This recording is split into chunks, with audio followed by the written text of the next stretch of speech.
تنتهي حالا مباراة النادي الاهلي مع سان جورج بطل اثيوبيا في بطولة دوري ابطال افريقيا الاندية ابطال الدوري 3-0. الجول الثالث لسه جاي حالا، احمد عبد القادر بيتلتها في مباراة من جانب واحد. يعني النادي الاثيوبي ده لم يحضر الشوط الاولاني كله، ما شفناش نادي سان جورج اصلا، والنادي الاهلي كان للاسف يعني مش عارف يتعامل مع الفريق صح. كم فرص هايله ضاع من النادي الاهلي. يعني الاهلي في الماتش ده مضيع حوالي 8 9 تجوان وثلاث كور في العارضه في الشوط الثاني، يعني واحده لرامي ربيعه، واحده لامام عاشور، كهربا اللي ما كانش في حالته، كهربا كان خارج نطاق الخدمه، شاط كوره كده حفت في العارضه وهي طالعه.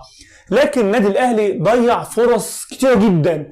يعني الماتش ده كان يخلص 7 8 9-0 حاجه زي كده. في غلطه للشناوي حصلت كده في الشوط الثاني، يعني الحمد لله ربنا ستر. الشناوي كده ما اعرفش ساعات له حركات غريبه كده، ولا عشان هو واقف من غير ما يلعب، يعني راجل واقف ورا ما بيعملش حاجه، فيعني عادي غلطه كده الولد خدها ومن فوق العرض الحمد لله راحت فخر الدنيا.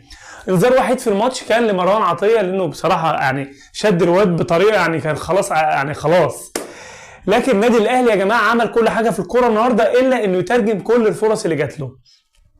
النادي الاهلي خرج كهربا في الدقيقه 65 اللي هو مش في حالته اصلا، ونزل صلاح محسن اللي ما ظهرش اصلا، خرج امام عاشور اللي عمل اسيست في جول حسين الشحات الاول، وعمل كره قويه جدا في العارضه ونزل مجدي قفشه، خرج بيرسي تاو ونزل كريستو، احمد عبد القادر خرج ونزل احمد نبيل كوكا برضو، ونزل مين تاني يا جماعه نزل معانا، انما نزل احمد عبد القادر طبعا زي ما قلت لك. فالنادي الاهلي النهارده عمل تغييرات ايجابيه، لكن النادي الاهلي ضيع فرص بالجمله. النادي الاهلي انا ما شفتش ديانج النهارده، يعني ديانج النهارده برده ما كانش في مستواه، من ضمن اللعيبه اللي ما كانتش في مستواه.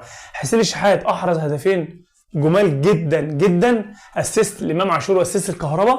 قلنا كهربا ما كانش في حالته، وكهربا كان سيء جدا، تحس ان كهربا كده بيفكر في الغرامه بتاع نادي الزمالك. لكن النادي الاهلي النهارده يعتبر عمل كل حاجه في الكوره، حوالي 12 كورنر مقابل كورنر واحد. الفريق الاثيوبي نزل فول الشوط الثاني، بدا يخربش شويه، يعني بدا ينكش الاهلي شويه، لكنه ما عملش اي حاجه. هي ضربه ركنيه وحيده اللي جت له امام عاشور، جه خرجها اوت، خرجها الى الكورنر. لكن النادي الاهلي نقدر نقول النهارده انه مستواه جيد جدا، يعني الاهلي مستواه جيد جدا. يعني لسه ماتش المصري نفس المستوى تقريبا، لكنه اللمسه الاخيره غابت عن النادي الاهلي. كمان حارس مرمى الفريق الاثيوبي يا جماعه متواضع جدا، وهو تحس انه قصير شويه، يعني لو كانت سقطت له كور اتشاط الكور كان بقى افضل. امام عاشور شاط برده كوره بشماله قويه جدا، كور بقى عماله تتشاط يمين شمال.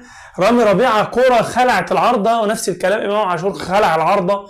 يعني ماتش جيد جدا للنادي الاهلي، وخلص 3-0 بس على اساس ان انا كنت اتوقع انه يخلص 6، لكن ده ماتش الذهاب يعتبر. الماتش ده اتلعب على ارض سان جورج، ولسه ماتش العوده يوم الجمعه الجاي يعتبر على ماتش على ملعب النادي الاهلي. يعني الماتش ده كان على ملعب على ملعب سان جورج الاثيوبي. كل التوفيق للنادي الاهلي في المباراه القادمه، ومبروك للنادي الاهلي، وحظ اوفر في الماتشات الجايه لاي فريق تاني بيلعبوا الاهلي، فريق اثيوبي او غيره. لكن بنتمنى للنادي الاهلي التوفيق في كل الماتشات الجايه. ده كان فيديو قصير بنتكلم فيه على ماتش النادي الاهلي. ما تنساش اللايك والشير وكومنت وسبسكرايب وتفعل زر الجرس عشان يوصلك كل الجديد. السلام عليكم.